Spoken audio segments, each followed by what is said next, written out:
अस्सलामु अलैकुम वरहमतुल्लाहि वबरकातुहु।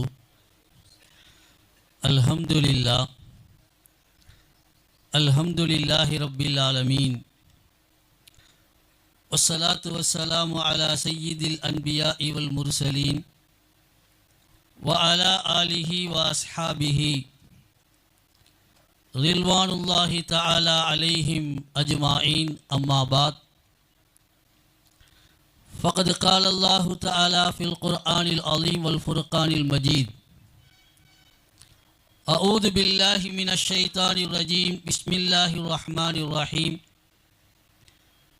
या अय्युहन नास इन्ना ख़लक़नाकुम मिन ज़करिन व उन्सा वजअलनाकुम शुऊबन व क़बाइल लितआरफ़ू इन्ना अक्रमकुम इंदल्लाहि अत्क़ाकुम।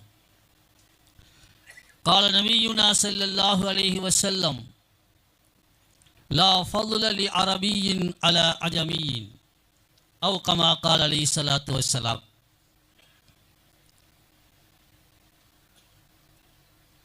இந்த அவையை நான் பட்டிமன்றமாக மாற்றாமல் கருத்தரங்கமாகவே தொடர்வதற்கு ஆசைப்படுகிறேன். இருந்தாலும் கூட சமய சார்பற்ற அரசியல், பொருளாதார வளர்ச்சி, அறிவியல் வளர்ச்சி எல்லாவற்றுக்கும் அடிப்படை மனித வளம் என்றார்கள். உண்மைதான். ஆனால் இந்திய திருநாட்டிலே இல்லை உலக அளவிலே அந்த மனித வளம் நீதமாக பயன்படுத்தப்படுகிறதா?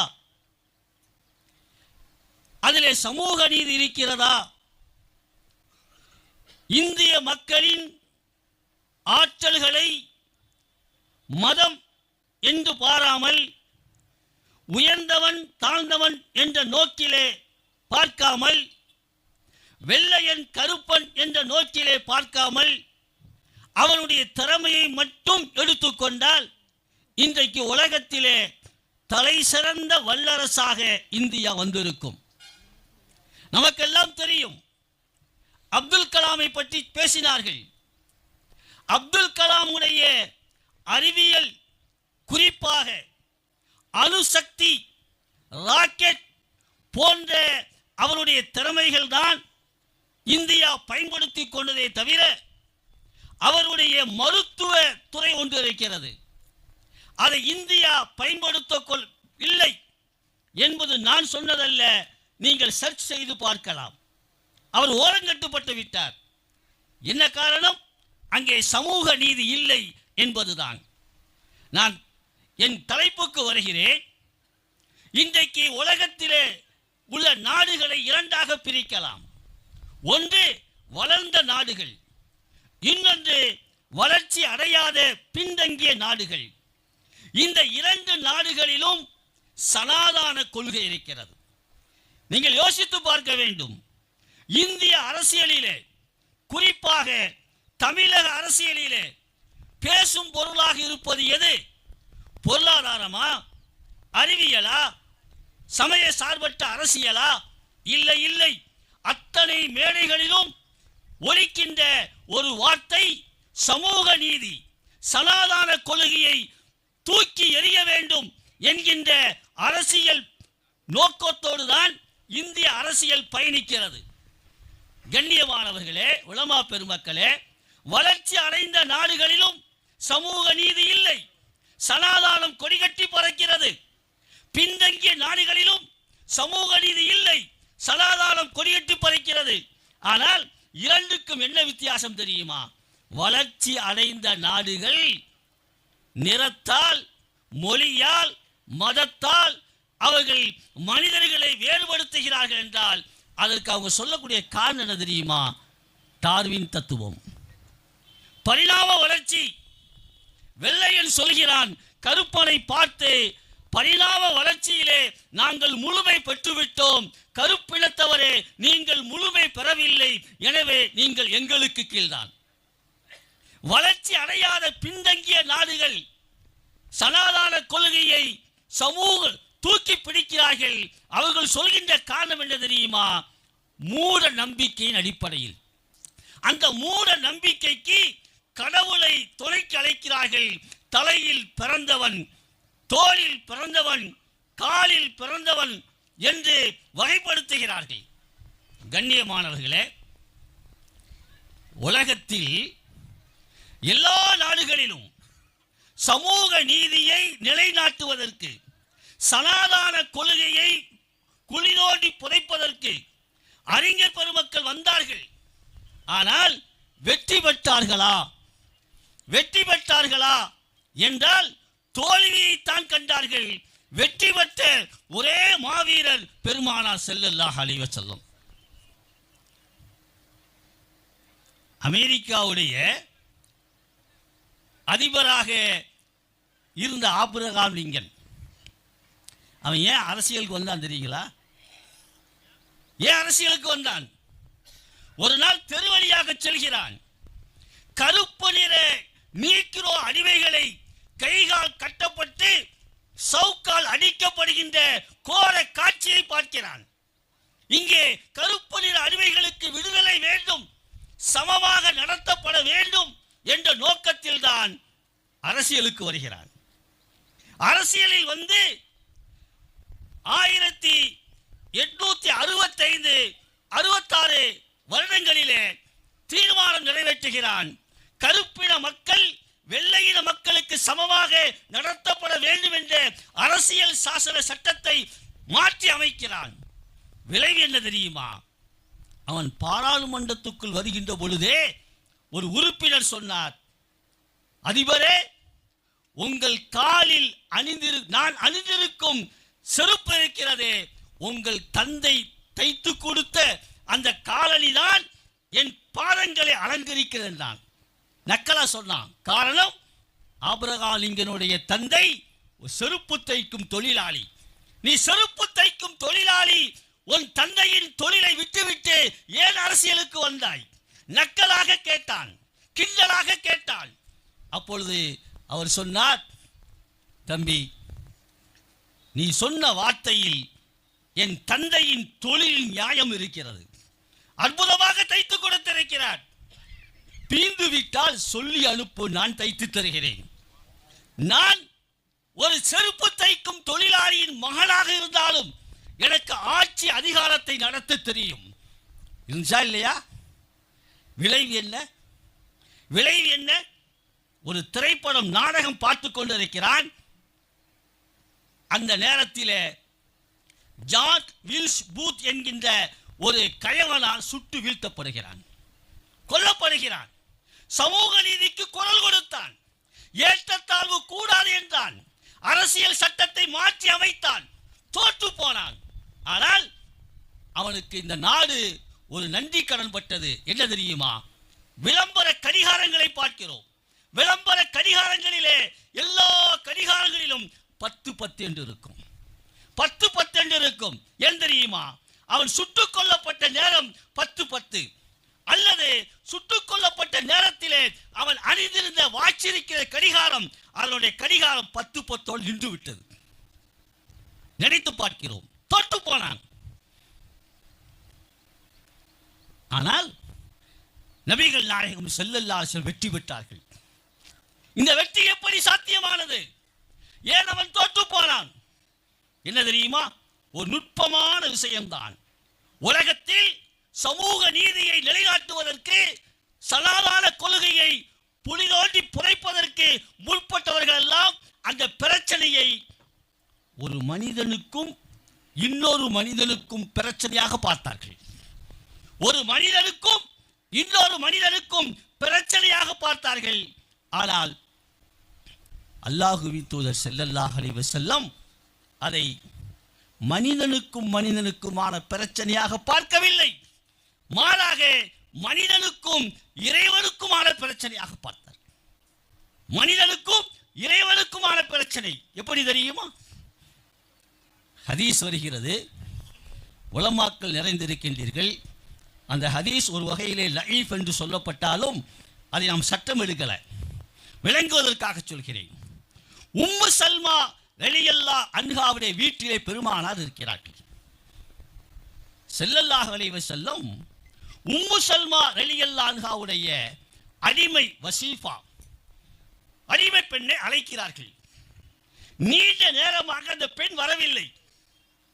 உம்மு சல்மா ரலியல்லாஹு கோபப்பட்டு பெருமானார் அழைத்து வருவதற்கு தாமதமாகிறது என்ற கோபத்தில் வேகமா வந்து பார்க்கிறாங்க. அந்த வசீஃபா என்ற அடிமை பெண் ஆட்டுக்குட்டியோடு விளையாடி கொண்டிருக்கிறார். ஆட்டுக்குட்டியோடு விளையாடி கொண்டிருக்கிறார். கோபத்தோடு அந்த அடிமை பெண்ணை அழைத்து வர பெருமானார் ஸல்லல்லாஹு அலைஹி வஸல்லம் அவர்களும் கோபப்படுகிறார்கள். ஆனால் தன் அடிமை பெண், தன் மனைவியின் அடிமை பெண் கண்டிப்பதற்கு அதிகாரம் இருக்கிறது. ஆனால் பெருமானார் ஸல்லல்லாஹு அலைஹி வஸல்லம் அந்த பிரச்சனையை தனக்கும் அடிமை பெண்ணுக்கும் உண்டான பிரச்சனையாக பார்க்காமல் தனக்கும் இறைவனுக்கும் உண்டான பிரச்சனையாக பார்த்தார்கள். சொன்னார்கள், லௌலல் கிசாஸ் லலரப்துகி பிஹாத சிவாக். இன்றைக்கு நான் உன்னை அடித்து விடுவேன். என் மனைவியின் அடிமை, எனக்கு அடிமை, தண்டிக்கும் அதிகாரம் எனக்கு இருக்கிறது.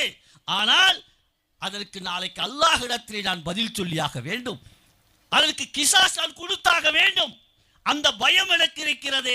இந்த பிரச்சனை உனக்கும் எனக்கும் மட்டுமல்ல, இறைவனுக்கும் மத்தியில் உள்ளது என்ற ரீதியிலே பெருமானார் ஸல்லல்லாஹு அலைஹி வஸல்லம் இந்த பாகுபாட்டை, சனாதான கொள்கையை அந்த இறைவனுக்கும் மனிதனுக்கும் பார்த்தாங்க, ஒழித்து கட்டினார்கள். நமக்கெல்லாம் தெரிந்த விஷயம். அபூ மஸ்ஊத் ரலியல்லாஹு தஆலா தன் அடிமையை அடித்துக் கொண்டிருக்கிறார்கள். பெருமானார் ஸல்லல்லாஹு பின்பக்கமாக வந்தவர்கள் இஅலம் அபா மஸ்ஊத், இஅலம் அபா மஸ்ஊத் குரல் கொடுக்கிறார்கள். ஆனால் கோபத்தின் உச்சியில் இருந்த அபூ மஸ்ஊத் ரலியல்லாஹுவுக்கு பெருமானாரின் குரல் கேட்கல. திடுக்கிட்டு பார்க்குறாங்க. ஸல்லல்லாஹு அலைஹி வஸல்லம் மீண்டும் பெருமானார் சொன்னார்கள், இஅலம் அபா மஸ்ஊத், அபூ மஸ்ஊதே நன்காக புரிந்து கொள். பெருமானாருடைய சப்தத்தை கேட்ட உடனே அபூ மஸ்ஊத் ரலியல்லாஹு சொன்னாங்க, சக்கத்த மின் யதி அஸ்ஸௌ. அந்த பயத்தில் என் கையில் இருந்த அந்த சவுக்கு சாட்டை கீழே விழுந்து விடுகிறது. இங்கே தான் பார்க்க வேண்டும். அபூ மஸ்ஊத் ரலியல்லாஹுவுக்கும் அந்த அடிமைக்கும் உள்ள பிரச்சனையாக பெருமானார் பார்க்கவில்லை. என்ன சொன்னார்கள்? அபா மஸ்ஊத், இன்னல்லாஹ அக்தரு அலைக மின்க. உன் மீது உன்னை விட அல்லாஹ் சக்தியானவன். இன்றைக்கு உன் அடிமையை அடிக்கலாம், அதிகாரம் உன்னிடத்தில் இருக்கிறது, யாரும் கேட்க முடியாது. ஆனால் கியாமத் நாள் ஒன்று உண்டு. அன்றைக்கு உன்னை விட உன்னை படைத்த இறைவன் மிக வல்லமையானவன். அங்கே பதில் சொல்லியாக வேண்டும். என்ன நடந்துச்சு? சொல்கிறார்கள், யா ரசூலல்லாஹ் ஹுவ ஹுர்ருன், நான் சுதந்திரமாக்கிட்டேன் அப்படின்னு சொன்ன நிப்பாட்டல. அதற்கு பிறகு அவர்கள் சொல்கிறார்கள், நான் எந்த அடிமையும் அடிக்கவில்லை. அடிக்கவில்லை என்பது மட்டுமல்ல, அந்த அடிமைக்கு தனக்கு சமமாக நடத்தினார்கள். தான் உடுத்துகின்ற அதே தரத்தில் உடை, தான் உண்ணுகின்ற அதே தரத்தில் உணவு, அடிமையை எஜமானருக்கு சமமாக நடத்த கற்றுக் கொடுத்தவர்கள் பெருமானார் ஸல்லல்லாஹு அலைஹி வஸல்லம். உலக அளவில் மற்றவர்களெல்லாம் தோற்று போன அந்த விஷயத்தில் இன்றைக்கும் விஞ்ஞானம் வளர்ச்சி அடைந்த இந்த காலகட்டத்திலும் அமெரிக்காவில் உண்டு நிற வேற்றுமை, இந்தியாவில் உண்டு பிறப்பால் வேற்றுமை. ஒழிக்க முடியலையே, பெருமானார் ஒழித்து கட்டினார்கள். காரணம், அந்த பிரச்சனை மனிதனுக்கும் மனிதனுக்கும் மத்தியில் உள்ளதல்ல, மனிதனுக்கும் இறைவனுக்கும் மத்தியில் உள்ளது. ஒன்றை சொல்லி நான் நிறைவுக்கு வருகிறேன். 5 நிமிடம் இருக்கிறேன். பொதுவா இந்திய அரசியலில் முகலாயர்கள் ஆட்சி செய்த காலத்தை ஒரு தீவிரவாத ஆட்சியாளராகத்தான் சித்தரித்து காட்டப்பட்டிருக்கிறது. வரலாற்று ஒரு நிகழ்ச்சி தெரியுமா? கேள்விப்பட்டிருப்போம். மன்னர் ஜஹாங்கீர், அவருடைய மனைவி நூர்ஜஹான். நூர்ஜஹான் தன்னுடைய அந்த அரண்மனை தோட்டத்திலே அம்பு எய்து பயிற்சி எடுத்துக் கொண்டிருக்கிறார். சொல்கிறார்கள், அந்த நூர்ஜஹான் மன்னர் ஜஹாங்கீருடைய அரசியலிலே பங்கெடுத்தவள், போர்க்களத்திலே துணையாக நின்றவள். அம்பு எய்து அவ பயிற்சி எடுக்கிறான். அம்பு குறி தவறி அந்த வழியாக கடந்து சென்ற ஒரு சலவை தொழிலாளியை பதம் பார்க்கிறது. செத்து போகிறான். பிரச்சனை நீதிமன்றத்துக்கு வருகிறது. நீதிபதி சொன்னார், ஜெயிலில் போடுங்க, கொலைக்கு கிசாஸ் வாங்கணும், கொலைக்கு கொலை தான். என்ன எழுதுறாங்க? மெஹலாய ஆட்சியாளர்கள், இஸ்லாமிய ஆட்சியாளர்கள், அவங்க எப்படி ஆட்சி செய்தார்கள் என்ற கருத்து வேறுபாடு இருந்தாலும் அவர்கள் சரியத்துடைய சட்டம் என்று வருகின்ற பொழுது கட்டுப்பட்டவர்கள். ஜெயிலில் அடைக்கப்படுறாங்க. ஒரு மன்னருடைய மனைவி எல்லாம் சொன்னாங்க, நீங்க மக்தூலுடைய வாரிசிட்ட பேசுனா சரியாயிரும். என்ன சொன்னா தெரியுமா? நான் பேச மாட்டேன், காரணம் நான் ஆட்சியாளன், மன்னன். நான் பேசினால் மன்னர் பேசுகிறார் என்பதற்காக அவர்கள் மன்னித்து விடலாம், அது தியத்தை பெற்றுக் கொள்ளலாம். என் அதிகாரத்தை என் மனைவிக்காக நான் பயன்படுத்த விரும்பவில்லை. கடைசியில மற்றவர்கள் மூலம் பேசித்தான் அவர்களுக்குரிய தியத் கொடுக்கப்பட்டு விடுதலை செய்யப்பட்டார்கள். இது ஜஹாங்கீர் மன்னருடைய வரலாறு. ஆனால் இன்னொரு வரலாறை சொல்கிறேன். இங்கிலாந்திலே ஆட்சி புரிந்த முதலாம் ஜேம்ஸ் 1560 இருந்து 1565 வரை ஆட்சி செய்கிறான். அங்கே ஒரு சட்டம் இருந்தது, பொதுமக்களுக்கு ஒரு சட்டம், மன்னர் பரம்பரைக்கு அதிகாரத்தில் உள்ளவர்களுக்கு தனி சட்டம். என்ன செய்தான்? அன்றைக்கு ஜான் பெட் என்ற பிரிட்டிஷ் வியாபாரி இறக்குமதி தொழில் செய்கிறார். அவருக்கும் மன்னருக்கும் பிடிக்கல, வரி அதிகமாக விதிக்கிறார். பார்த்தோம்னா இன்னைக்குள்ள ட்ரம்ப் மாதிரி அதிகப்படியாக தனிப்பட்ட அதிகாரத்தை வைத்து சட்டத்தை மீறி வரி விதிக்கிறார். கோர்ட்டுக்கு போகுது. அன்னைக்குள்ள நீதிபதி கூடாது, எல்லோருக்கும் என்ன விதி வரியோ அதுதான் கொடுக்கணும். என்ன செஞ்சான் தெரியுங்களா? அந்த நீதிபதியை பதவியை விட்டு தூக்கிட்டான். தூக்குனதுக்கு பிறகு அன்றைக்கு பிரிட்டிஷ் அரசாங்கத்துடைய அட்டர்னி ஜெனரலாக இருந்த பிரான்சிஸ் பேகன் அப்படிங்கிற நீதிபதிட்ட போகுது பிரச்சனை. நான் இந்த செய்தியை அப்படியே இன்றைக்கு இந்தியாவோடு பொருத்தி பாருங்க, மிக பொருத்தமாக இருக்கும். அவன் என்ன சொன்னா தெரியுமா? நீதிபதிகள் சிங்கங்களை போன்று கர்ஜிக்க வேண்டும். நீதிபதிகள் சிங்கங்களை போன்று கர்ஜிக்க வேண்டும். வெள்ளையன் கருப்பன் பாகுபாடு கூடாது. முஸ்லிம் அல்லாதவர், கிறிஸ்துவர் அல்லாதவர் பாகுபாடு கூடாது, மொழி பாகுபாடு கூடாது என்று சொன்னவன் நீதிபதிகள் சிங்கத்தை போன்று கர்ஜிக்க வேண்டும். ஆனால் அங்கதான் போடுறான், ஆனால் மன்னரின் சிம்மாசனத்துக்கு கீழ்தான் இருக்க வேண்டும். மன்னரின் சிம்மாசனத்துக்கு கீழ்தான் இருக்க வேண்டும். அப்ப என்னங்க அர்த்தம்? மன்னரை எதிர்த்து பேசக்கூடாது. இந்தியாவில் நடக்குதா இல்லையா? பாபர் மசூதி கோயில் என்பதற்கு எந்த ஆதாரம் இல்லை. மசூதி என்பதற்கு ஆயிரக்கணக்கான ஆதாரங்கள் சமர்ப்பிக்கப்படுகிறது. இருந்தாலும் அங்கே கோயில் கட்டப்பட வேண்டும். மதுரை வாஞ்சிநாதன் ஒரு இஸ்லாமியன் போராடவில்லை, அற்புதமான வழக்கறிஞர், அல்லாஹ் அவருக்கு ஹிதாயத்தை கொடுக்கட்டும். அடுக்கடுக்கான ஆதாரங்கள். அது விளக்குத்தூள் அல்ல, எல்லைக்கல் என்பதற்கு ஆயிரக்கணக்கான ஆதாரங்கள். ஆனால் விளக்குத்தூள் என்பதற்கு ஆதாரமே இல்லை. கோர்ட்டு சொல்கிறது தீபம் ஏற்று. காரணம், அந்த நீதிபதிகள் சிங்கத்தை போல கர்ஜித்தாலும் மன்னரின் சிம்மாசனத்துக்கு கீழ் தான் இருக்கிறார்கள்.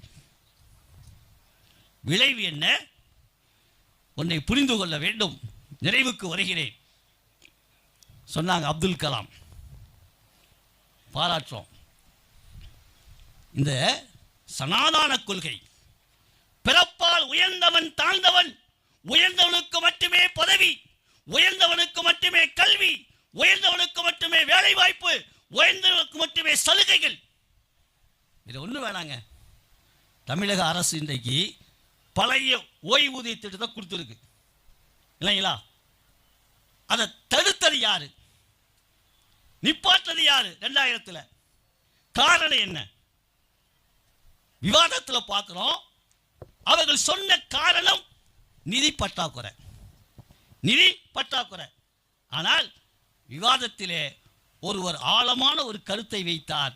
2000 ஆண்டு வரை அரசு பதவிகளுக்கு அந்த பிறப்பால் உயர்ந்தவர்கள், தலையில் பிறந்தவர்கள் என்று தங்களை தாங்களே போற்றிக் கொள்கின்ற அந்த கூட்டம் மட்டும்தான் அரசாங்க வேலைக்கு வந்துச்சு. அதற்கு பிறகு இடஒதுக்கீட்டினால், தேர்வு முறையினால் எல்லா சமூகத்தை சேர்ந்த மக்களும் அரசு பதவிக்கு வந்த காரணத்தினால் ஓய்வூதியத்தை தடை செய்கிறார்கள். நிதி பற்றாக்குறை என்பதல்ல, அவளுக்கு கிடைக்கல, அவ்வளவுதான். கண்ணியமானவர்களே, ஒரே ஒரு செய்தி. அரபியில் ஒரு பழமொழி சொல்வார்கள், யூஜது ஃபின் நஹ்ரி மாலா யூஜது ஃபில் பஹர். யூஜது ஃபின் நஹர் மாலா யூஜது ஃபில் பஹர். கடலிலே கிடைக்காத ஒன்று ஆற்றிலே கிடைக்கும். கடல் ஆழமானது. கடல் உலகத்திலே 2 பங்கு ஆக்கிரமித்துக் கொண்டது. அல்ல அல்ல குறையாமல் மீன் வளத்தை தருகிறது, முத்துக்களை தருகிறது, இன்னும் கனிம வளங்களை தருகிறது. ஆனால் அதில் இல்லாத ஒன்று ஆற்றிலே இருக்கிறது. அந்த தண்ணீரை குடிக்க முடியாது.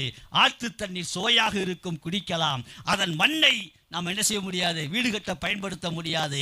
ஆற்றின் மண்ணை வீடு கட்டுவதற்கு பயன்படுத்தலாம். எதுக்கு சொல்ல வர்றேன்? யார் உயர்ந்தவர்கள் நிறத்தால், பிறப்பால், மொழியால், இனத்தால், நாட்டால் யார் உயர்வுகள் என்று அவர்கள் சொல்லிக் கொள்கிறார்களோ, அவர்கள் பார்வையிலேயே யார் தாழ்ந்தவர்களோ அவங்கள்ட்ட அவள்கிட்ட இல்லாத திறமை இங்கே இருக்கு. அதுக்குதான் அப்துல் கலாம் உதாரணம். அப்துல் கலாம் அப்படின்ற உடனே நமக்கு ஞாபகத்துக்கு வர்றது அணுகுண்டு ஞாபகத்துக்கு வரும், பிருத்திவி ராக்கெட் ஞாபகத்துக்கு வரும். ஆனால் அவருடைய மருத்துவம் சார்ந்தது செயற்கைக்கால். 10 கிலோ கொண்ட வெயிட்டை தூக்க முடியாமல் பள்ளி குழந்தைகள் தவித்த போது அதை 400 கிலோவாக குறைத்து தயாரித்து கொடுத்தவர் அப்துல் கலாம். அது மட்டுமல்ல, இதய அடைப்பு ஏற்பட்டால் ஸ்டெண்ட் வைக்கிறோம். குறைந்த விலையில் இந்திய மக்கள், கிராமத்து மக்கள், ஏழைகள் பயன்படுத்துகின்ற விதத்திலே குறைந்த விலையிலே ஸ்டெண்ட் தயாரித்தார். அரசாங்கம் கண்டுக்கறல, கார்பரேட்டை வாங்கு. அது ஸ்டெண்டுடைய விலை ஒரு புத்தகத்தில் படித்தேன், அதிகமாக போனால் 5000 ரூபா. ஸ்டெண்டுடைய விலை 5000 ரூபா. ஆனால் 2 லட்சம், 3 லட்சம், 4 லட்சம் குறைந்த விலையில் தயாரித்து கொடுத்த அப்துல் கலாமுடைய ஸ்டெண்ட் ஏன் அரசாங்கம் பயன்படுத்தவில்லை? காரணம், அதை கண்டுபிடித்த ஒரு முஸ்லீம். அதே போல டேப்லெட் கண்டுபிடிச்சாராம். கிராமத்து சுகாதாரத்துக்கு பயன்படுத்தக்கூடிய டேப்லெட் ரொம்ப கம்மியான விலையில். ஆனால் அதை அரசாங்கம் கண்டுக்கறல. எங்க வாங்குறாங்க? கார்பெட்டில் வாங்குறாங்க. காரணம், ஒரு முஸ்லீமுடைய தயாரிப்பு என்பது மட்டுமல்ல, அது கடைசியில் எழுதுறாங்க, அவர்களை அப்துல் கலாமை கொண்டாடவில்லை, காரணம் ஒரு முஸ்லீம். எனவே நான் வலியுறுத்துகிறேன், நிதர்சனம் உண்மைதான். என்ன இருந்தாலும் மனித வளம், அந்த மனித வளத்தை நியாயமான முறையில் பயன்படுத்த வேண்டும். அதுக்கு சமூக நீதி தான் தேவை. அதுதான் ஒரு நாட்டை உயர்த்தி நிற்கும். அல்லாஹ் அப்படிப்பட்ட நன்மக்களாக, நாடாக நம்ம நாட்டை ஆக்கி தந்தல்வானாக. ஆமீன். வாஹிர் தாவானா அல்ஹம்துலில்லாஹி ரப்பில் ஆலமீன். அஸ்ஸலாமு அலைக்கும்.